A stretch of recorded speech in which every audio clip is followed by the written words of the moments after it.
우리 다 같이 주님의 기도 드리고 수입의 질문회 드리겠습니다.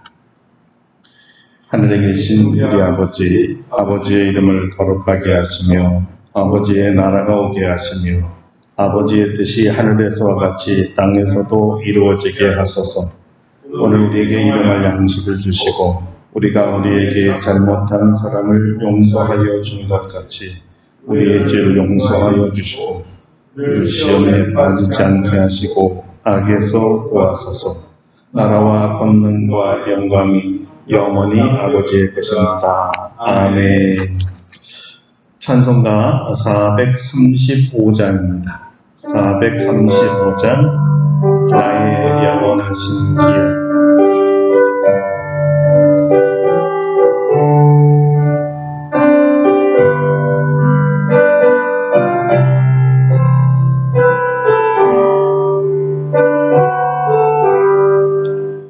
나의 영원하신 길이여 생명보다 귀하다. 나의 갈 길 다가도록 나와 동행하소서. 주께로 가까이 주께 나의 갈 길 다가도록 나와 동행하소서. 세상 무기한 이람과 모든 병에 버리고 험한 길을 가는 동안 나와 동행하소서. 주께로 가까이 주께 가오니 나의 갈 길 다가도록 나와 동행하소서. 모든 골짜 지나가며 험한 바다 건너서 전부 문에 이르도록 나와 동행하소서. 주께로 가까이 주께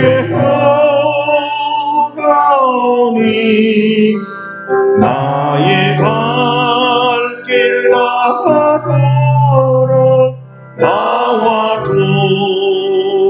동행하소서.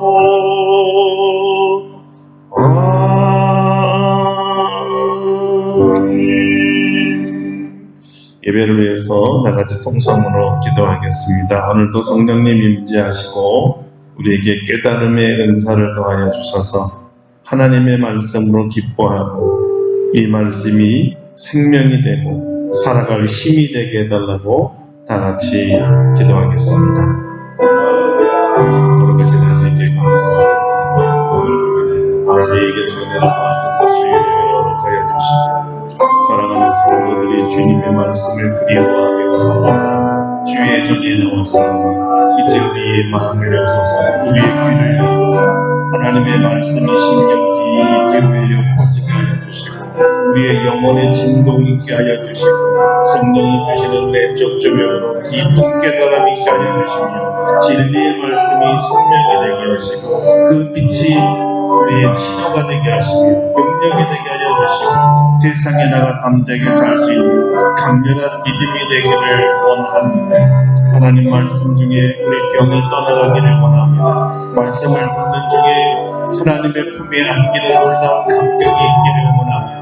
말씀을 듣는 중에 우리 심령이 천국이 되어지기를 원합니다. 놀라운 깨달음이 있도록 역사하여 주시고 주의 종을 사랑하사 기름 부어주시고 하나님의 말씀을 바로 증거할 수 있도록 역사하여 주셔서 온 영광 홀로 받아 주시옵소서. 감사드렸고 예수님의 이름으로 기도드립니다. 아멘. 오늘 우리에게 주신 하나님의 말씀 누가복음 1장 5절로 25절까지입니다.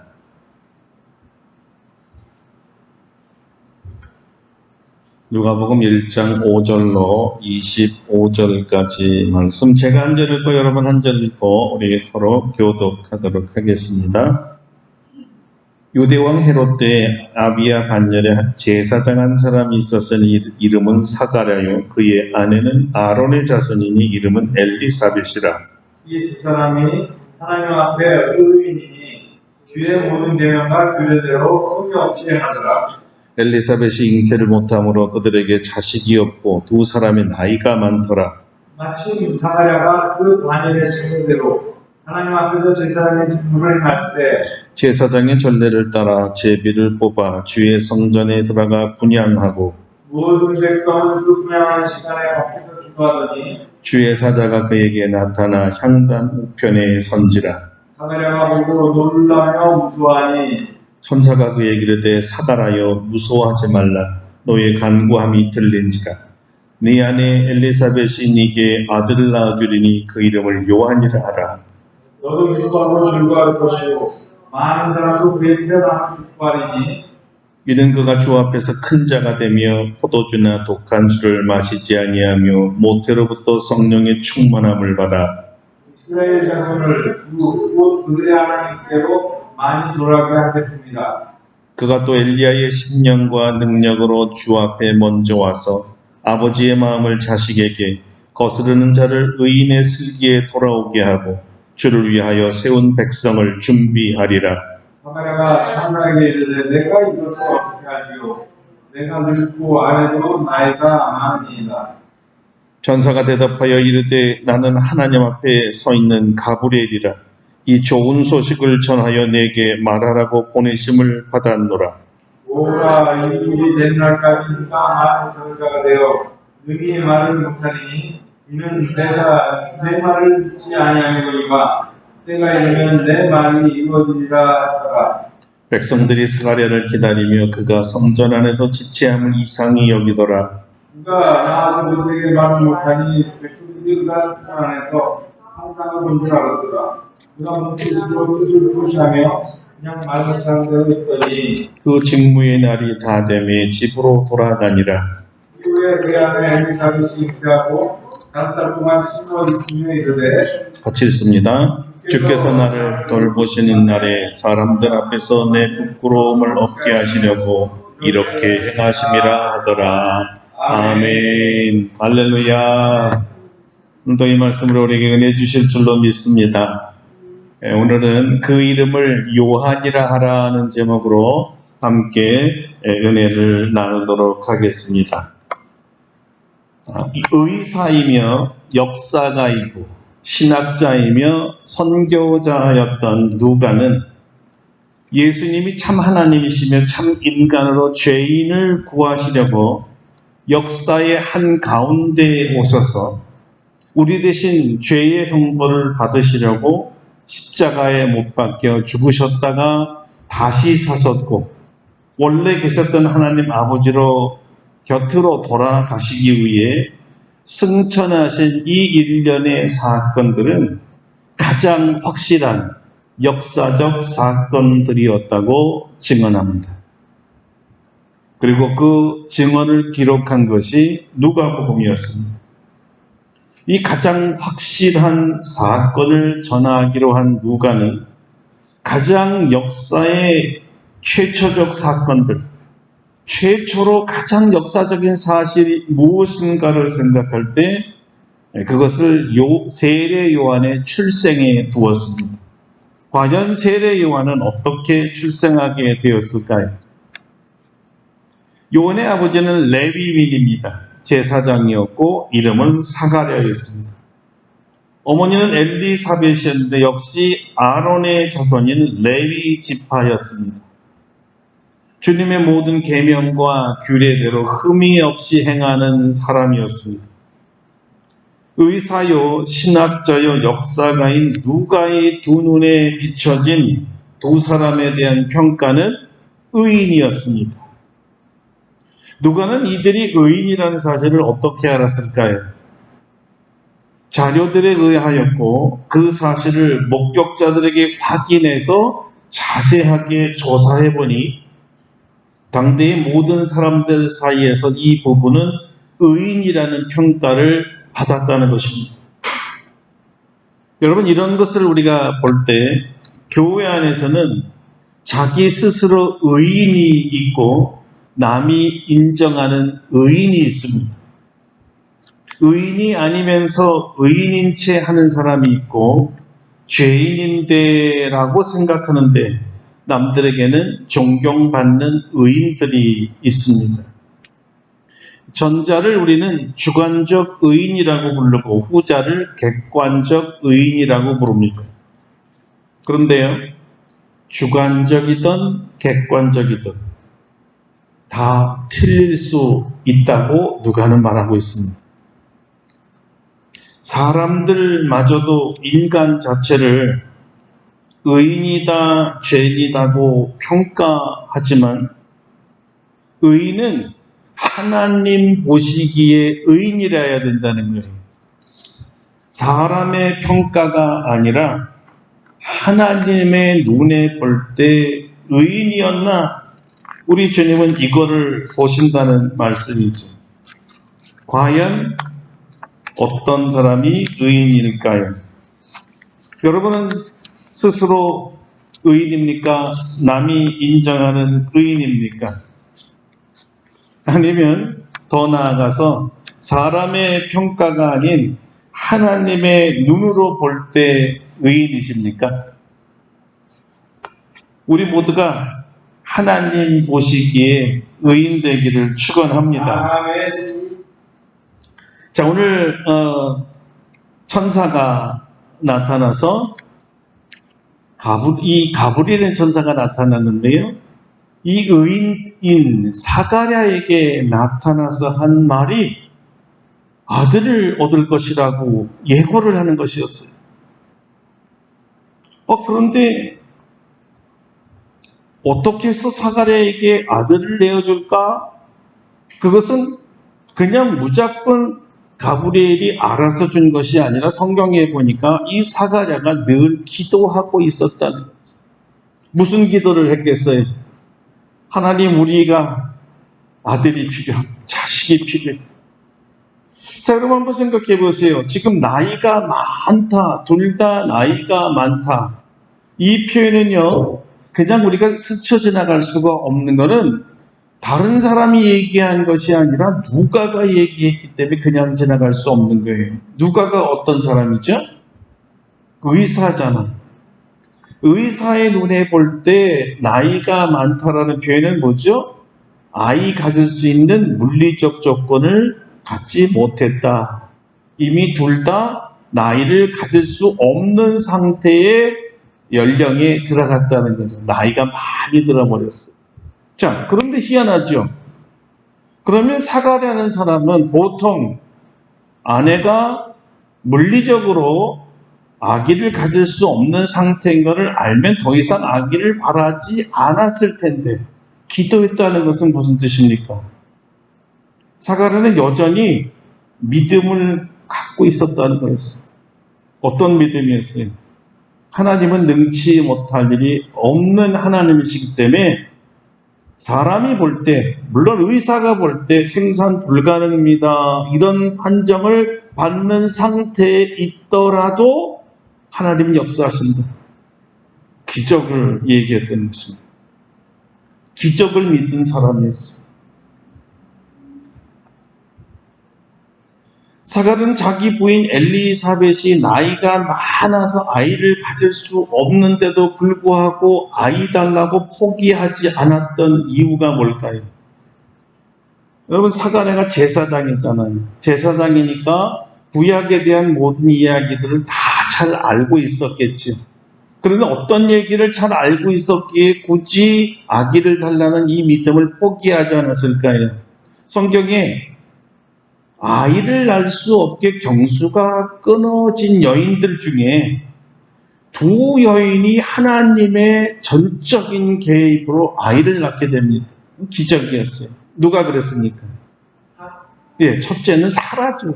아브라함의 아내 사레가 아이를 낳는데 경수가 끊어진 지 30년 뒤에, 다시 말하면 나이 90세에 이삭을 낳게 되는 거예요. 이걸 뭐로 설명하겠어요? 과학적으로, 물리적으로는 말이 안 되는 거죠. 그래서 이걸 뭐라 그래요? 기적이라 그러는 거죠. 하나님께서 기적으로 사라에게 아기를 주신 거예요. 두 번째 아이는 어떤 아이가 있습니까? 한나죠. 한나도 성경에 보면 나이 많아 아이를 가질 수 없는 상태 똑같았어요. 그런데 밤낮 부르짖는 그 기도를 하나님이 들으시고 사무엘을 주시죠. 그래서 사무엘은 들으시는 하나님이란 뜻이에요. 내 기도에 응답해 주신 아들, 응답받은 아들이란 뜻이 더 좋겠죠, 그죠? 구하면 주시는 하나님. 그러니까 이 사실을 사가랴가 잘 알고 있었다는 말이에요. 물론 일반적으로는 불가능한 일인 거 맞지만 왜 기적을 일으키시는 하나님이 나에게는 기적을 일으키지 않을까? 일으킨다. 이 믿음을 갖고 있었습니다. 정말로 대단한 거죠. 여러분, 기적이 있습니다. 오늘날에 기적이 있는데 믿으십니까? 기적은 과연 누구에게 일어날까요? 기적이 일어난다고 믿는 사람에게만 일어납니다. 기적을 믿고 기도하는 사람들이 하나님께서 응답하셔서 기적이라는 것을 통해 경험을 하게 되죠. 그래서 예수님께서 이렇게 말할 수 없는 가운데 믿는 믿음, 이성적으로 설명할 수 없는데도 믿는 이 믿음을 귀하게 여기면서 이 사람들에게 선포하는 아주 짧은 한마디가 있습니다. 뭐라 그러셨습니까? 네 믿음대로 되라. 엄청난 축복 선언이죠. 네 믿음대로 되라. 오늘날에도 예수 그리스도는 어제나 오늘이나 영원토록 동일하시기 때문에 오늘날에도 여러분 기적이 매일같이 일어나고 있습니다. 아멘. 무엇이 가장 큰 기적일까요, 여러분? 사실은 내가 죄인인데 예수를 믿었다는 것, 내가 예수님을 나의 구주로 영접했다는 것, 이것 정말 기적입니다. 왜 그래요? 사망에서 생명으로 옮기는 사건이니 이 땅에서의 마지막이 아니라 영생을 살 수 있는 길이 영접하는 거기 때문에 주 예수님을 믿는 거기 때문에 사실 어떤 치유가 일어나는 것보다 더 큰 기적이지. 또 어떤 게 기적입니까? 하나님이라는 분이, 성령이라는 분이 내 안에 들어와 산다는 게 이게 얼마나 큰 기적입니까? 그렇죠? 하나님이 어떻게 사람 안에 들어올 수가 있겠어요? 말로 설명이 안 되죠. 기적입니다. 자, 이 영적 기적만 일어나는 것은 아니고요. 예수님의 이름으로 구하는 것은 다 받으리라고 약속하셨는데 이것을 믿고 기도할 때 그대로 믿음대로 응답해 주시니 이것 또한 기적이라고 말할 수가 있는 것입니다. 여러분, 오늘날에도 기적이 계속 일어나고 있습니다. 가브리엘은 이렇게 축복을 선언했습니다. 네 아내 엘리사벳이 내게 아들을 낳아주리니 그 이름을 요한이라 하라. 우리 성도들 중에 사실은 요한과 같은 아이 기다린 가족들이 있죠. 오늘 사가랴처럼 믿고 기도하세요. 기적이 일어납니다. 아멘. 주님께서 들으시고 내게 아들이 있으리라, 이런 축복 선언이 꼭 있기를 축원합니다. 아멘. 가브리엘 천사가 지어준 이름이 뭐라 그랬죠? 요한이라 그랬죠. 요한. 요한은 헬라어로 말하면 이오아네스라고 하고 히브리식으로 얘기하면 요하난 또는 예호하난인데요. 그 의미가 그에게 여호와는 은혜롭도다 또는 그를 여호와가 은혜롭게 주셨다라는 뜻입니다. 줄여서 말하면 여호와의 은혜로 주신 아들이란 뜻입니다. 하나님의 은혜로 주신 아들. 요한은 하나님이 주신 아들이라는 거예요. 은혜의 아들이지. 하나님의 아들. 기적의 아들. 저는 우리 모든 자녀손들이 다 하나님의 은혜로 주신 자녀손들임을 믿습니다. 하나님의 은혜로 주신 아들들은 다시 말해서 하나님을 위해 살아야 할 아들들이에요. 하나님을 기쁘게 해드리기 위해 태어난 자녀들입니다. 요한은 부모님의 기쁨이 되고 많은 사람에게 기쁨을 주는 아들이었습니다. 어떤 아들이 사랑스럽고 부모를 기쁘게 하는 아들일까요? 그의 삶이 하나님께 바쳐진 삶일 때입니다. 하나님도 기뻐하고 사람도 기뻐하는 일이 무엇이겠어요? 16절과 17절입니다. 이스라엘 자손을 주 곧 그들의 하나님께로 많이 돌아오게 하겠습니다. 그가 또 엘리야의 심령과 능력으로 주 앞에 먼저 와서 아버지의 마음을 자식에게 거스르는 자를 의인의 슬기에 돌아오게 하고 주를 위하여 세운 백성을 준비하리라. 요한의 사역을 두 가지로 말하면요. 회개의 사역과 메시아를 기다리는 준비 사역이었습니다. 회개 사역이라는 것은 이스라엘 사람들을 하나님께 돌아오게 하는 사역을 말합니다. 그래서 그는 회개하라, 천국이 가까이 왔다, 광야에서 외친 것입니다. 회개는 주의 길을 예비하는 첩경이기 때문입니다. 주님을 맞이할 준비가 바로 회개입니다. 내 안에 하나님의 나라가 임하려면, 그래서 주님이 다스리는 심령이 되려면 반드시 죄를 먼저 회개해야 합니다. 왜냐하면 주님은 거룩한 왕이시고 의의 왕이시기 때문에 거짓과 죄, 악이 있는 곳에는 함께 있을 수가 없습니다. 이 죄를 정결하게 하시는 분이 바로 곧 오실 이라고 요한은 말했던 것이죠. 여러분, 이것이 실제 복음입니다. 자기는 물로 세례를 주어 상징적으로 죄사함을 선포하지만 자기 뒤에 오실 메시아는 불과 성령으로 세례를 주어 죄를 도말하고 용서해 주실 것입니다. 우리가 주님을 맞이하고 우리 심령에 주님을 모시기 위해서는 무엇보다도 먼저 회개해야 합니다.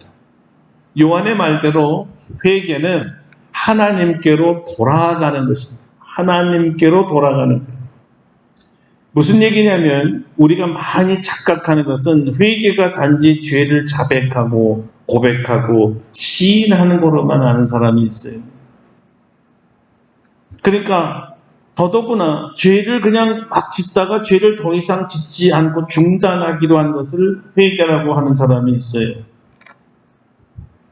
그런데 성서적 의미가 아닙니다. 그 자리에 서서 여전히 고백하고 중단하고 있는 상태를 말하는 것이 아니에요.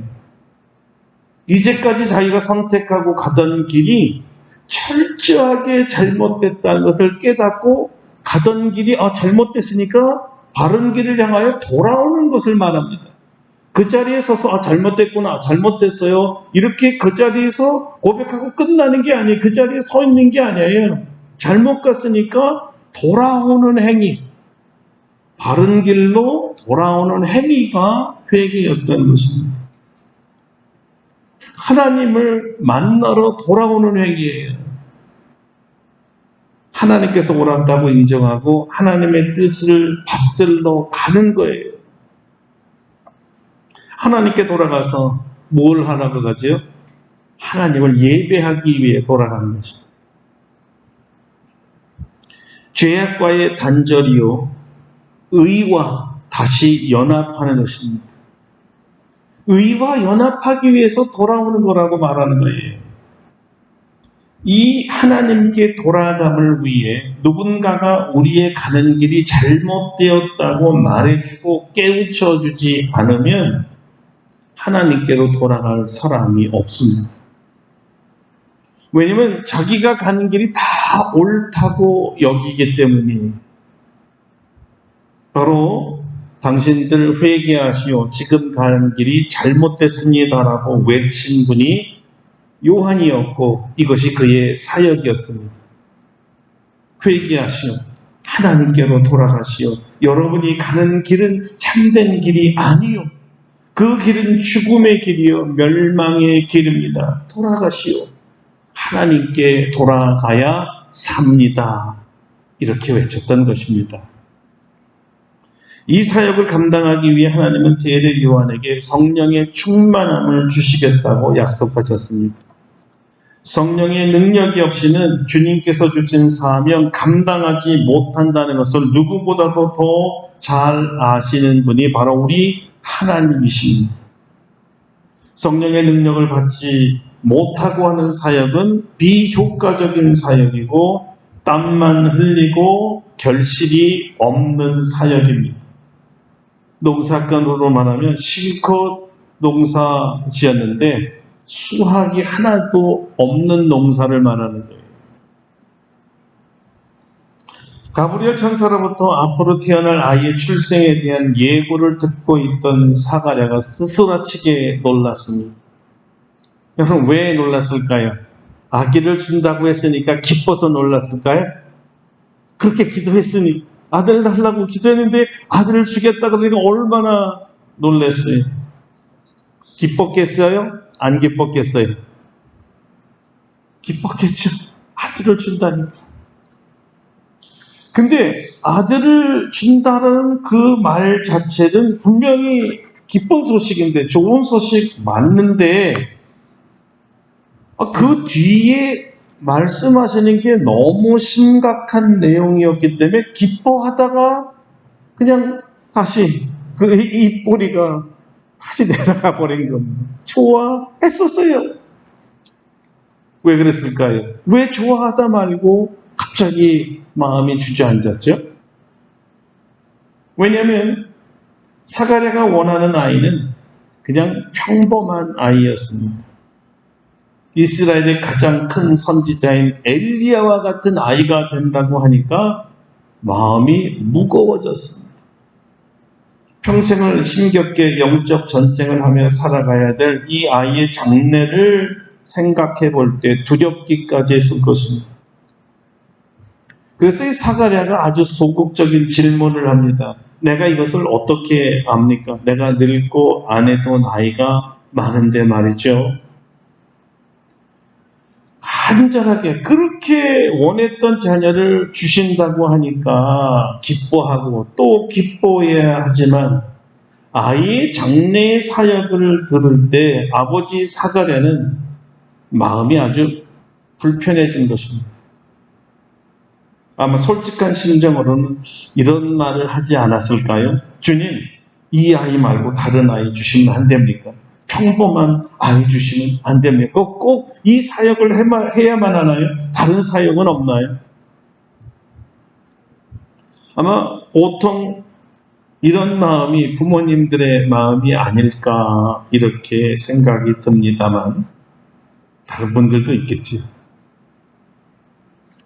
물론 우리가 십자가를 지고 주님을 따르지만 우리 자녀들만큼은 우리처럼 고생하지 아니하고 편하게 살게 하고 싶은 마음이 부모님들에게 다 있잖아요. 우리들 아이들만큼은 우리가 겪었던 그런 고난과 고통과 배고픔, 헐벗음 없이 형통하고 평안하게 건강하게 살면 얼마나 좋을까요?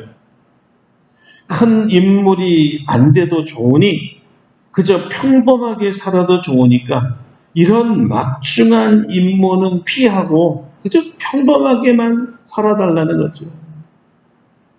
아마 이게 보통 부모님들의 마음이 아닐까요? 아주 특별한 분들 빼놓고 말이지. 그런데 하나님은 사가랴의 생각과는 전혀 달랐습니다. 사가랴의 숨은 이 마음, 숨은 생각을 알아차버린 가브리엘이 이렇게 힘주어 말하네요. 나는 하나님 앞에 서 있는 가브리엘이라. 이 좋은 소식을 전하여 내게 말하라고 보내심을 받았노라. 이 예고와 아이의 사명은 누구 맘대로 바꿀 수 없는 하나님의 명이란 뜻이에요. 하나님의 오명이죠. 하나님의 뜻이었고 하나님의 선택이었다는 것입니다. 여러분, 하나님은 우리 모두가 자기가 가고 싶은 넓은 길로 가지 말고 좁은 길로 가야 한다는 것이 주님의 가르침이에요. 모두가 평범한 것을 좋아하는 넓은 문으로 들어가지 말고 주를 위해서 좁은 문으로 들어가라 하신 거죠. 주님은 세례 요한뿐만 아니라 우리 여기에 모이는 우리 모두가, 우리 아름답고 복된 교회의 모든 성도가, 아니 하나님을 믿는 모든 하나님의 자녀가 사명자로 살기를 원하십니다. 우리는 주님으로부터 선택되어서 많은 사람을 하나님께로 돌아오게 하는 이 동일한 사명을 받은 줄로 믿습니다. 이 사명을 위해 우리를 하나님의 자녀로 부르셨으니까요. 여러분 믿습니까?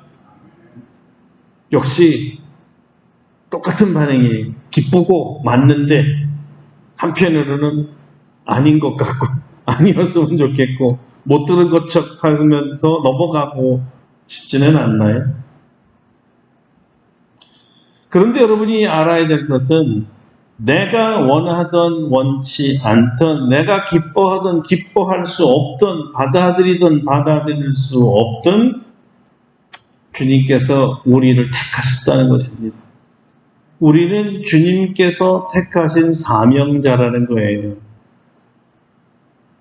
주님은 주님의 모든 자녀들이 사명자로 살기를 원하셨으니까요. 사실 주님의 사명자가 되는 것은 고난만 있는 것이 아니라 엄청난 특권도 있습니다. 사명자에게는 특별한 선물들이 주어집니다. 그것이 오늘 천사가 밝힌 성령의 충만함과 성령의 능력입니다. 주님의 뜻을 받들어 죄인들을 하나님께 돌아오게 하는 이 사역을 감당하려는 자들에게는 하나님께서 성령의 충만함과 능력을 부어 주실 것입니다. 신령한 복을 주신다는 거예요. 그런데 사가랴는 가브리엘의 이런 축복 선언조차도 하나님의 주권적인 선택과 명령이라고 하는데도 실제로는 받아들이기 힘들었나 봅니다. 그래도요. 그렇게 얘기해요. 그래도요. 하나님이 아무리 그렇게 말씀하셔도요. 기쁘질 않았어요. 누구처럼 그랬을까요? 우리처럼 그랬겠죠. 그러니까 가브리엘이 네가 내 말을 믿지 않는구나 다그쳤습니다. 사가랴에게 불신과 의심이 있는 것을 가브리엘 천사가 바로 눈치를 챘습니다. 기대하지 않았던 불만족스러운 축복 선언인지라 흔쾌히 사가랴가 아멘, 할렐루야 이렇게 나오지 않았거든요. 그토록 원했던 아들이지만 나를 위한 아들, 나의 기쁨이 되는 아들이 되기를 원했는데 하나님을 위한 아들로 아들을 바치라고 말씀하셨기 때문이지요. 그 불신과 회의가 뻔히 보이듯 드러나는 바람에 가브리엘에게 들켜버린 것입니다. 그 결과 사가랴는 하나님께 깨끗이 순종할 때까지 말을 하지 못하는 벌을 받습니다. 아이가 출생하는 동안 말을 하지 못했으니까 근 1년간 말을 못했던 거예요. 여러분 이런 겁니다. 주님은 나의 바람과 다르더라도 하나님의 원하심에 아멘하는 우리가 되기를 원하시는 거예요. 자, 그럼에도 불구하고 주님은 엘리사벳의 태의 문을 여셨지요. 아이가 잉태됐고요. 할렐루야. 우리의 자녀들을 통해 하나님은 영광 받기를 원하십니다. 주님을 위한 사명자로 우리 자녀들을 기쁘게 드리기를 바랍니다. 이 말은요, 여러분, 모두가 목사 되라는 말 아니에요. 모두 다 선교사 되라는 말 아닙니다. 이런 뜻입니다. 우리의 직업이 무엇이든지 간에 죄인들을 하나님께 돌아오게 하라는 사역을 하라는 것이었어요. 우리 삶의 현장에서 주 예수의 복음을 증거하는 삶을 살라는 말이었습니다. 이제 말씀을 마무리하려고 하는데요. 중요한 질문을 여기서 하나 하려고 합니다. 누가가 세례 요한을 첫 기록으로 삼은 그의 의도가 과연 무엇이었을까요? 왜 세례 요한을 가장 확실한 사실의 첫 번째 사건으로 기록했을까요? 우리의 출생에도 세례 요한처럼 하나님의 놀라운 계획과 뜻이 있다는 것을 우리에게 알리고 싶었던 것입니다. 이것이 누가의 의도였어요. 하나님의 계획과 뜻이 다름 아닌 우리 모두가 사명자가 되기 원하신다는 거였습니다. 특별히 요한의 출생은 전적으로 하나님의 기적으로 인한 것이었습니다. 요한의 출생은 이렇게 하나님의 기적으로 이 세상에 오실 메시아를 위한 철저한 준비였습니다. 자기가 이 글을 쓴 목적인 예수 그리스도의 출생도 하나님의 기적으로 출생하셨다는 것이며 이것은 명백한 사실이라는 것을 증명하고 싶었다는 것입니다.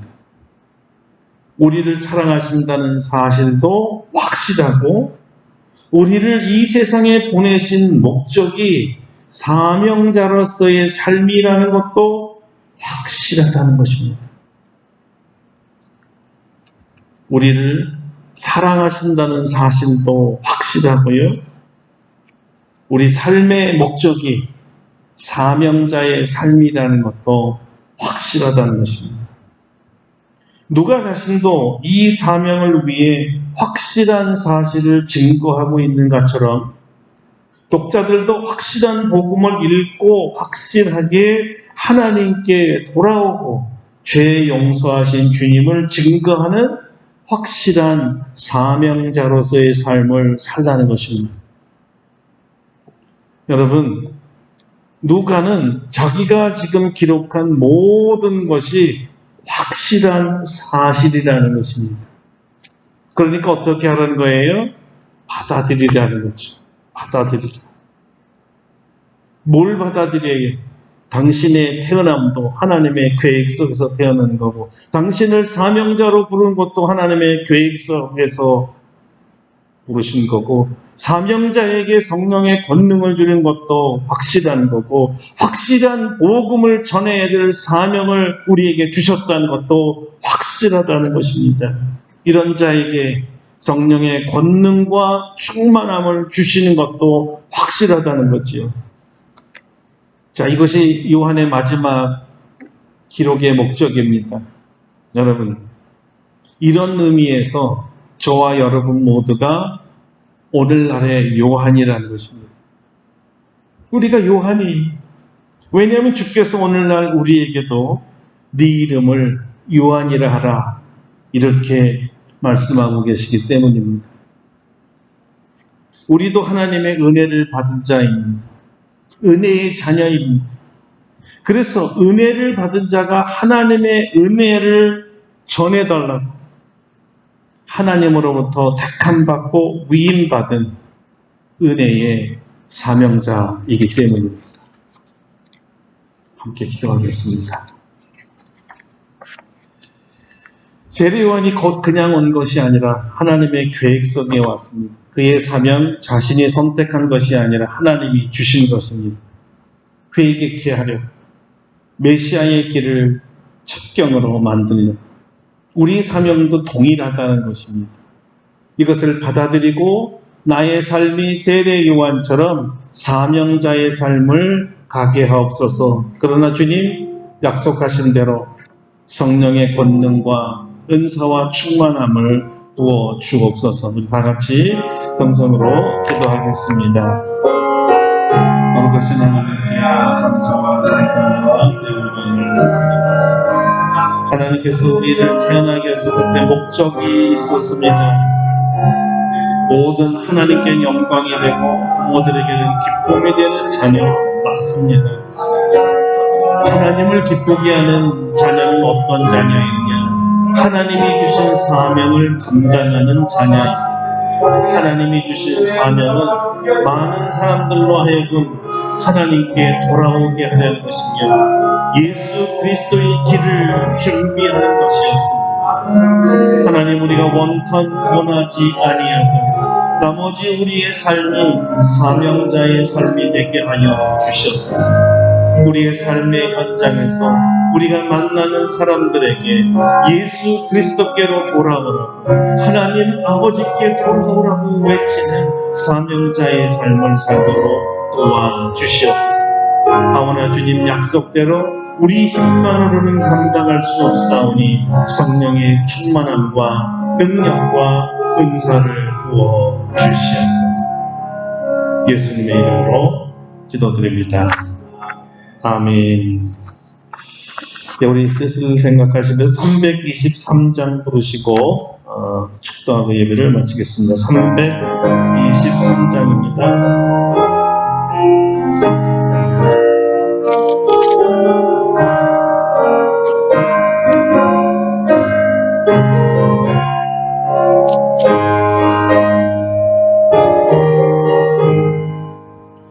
푸른 바다를 섬이고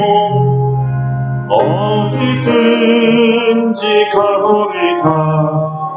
괴로우나 즐거우나 주만 따라가오리다. 어느 누가 막으리까? 죽은 인들 막으리까? 어느 누가 막으리까?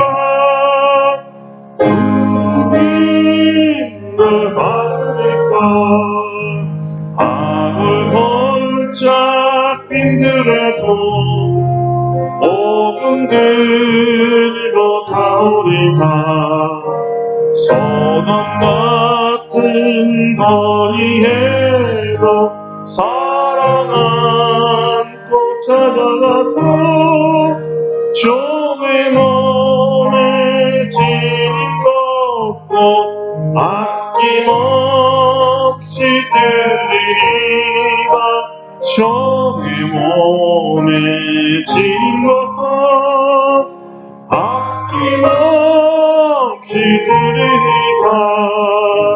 존귀 영광 문권세 주님 홀로 받으소서.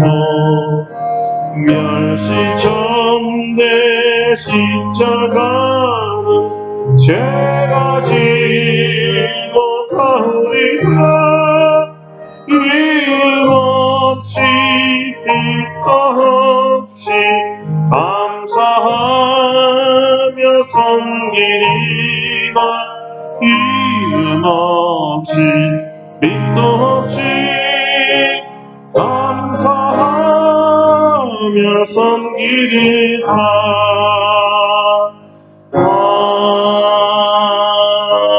아멘.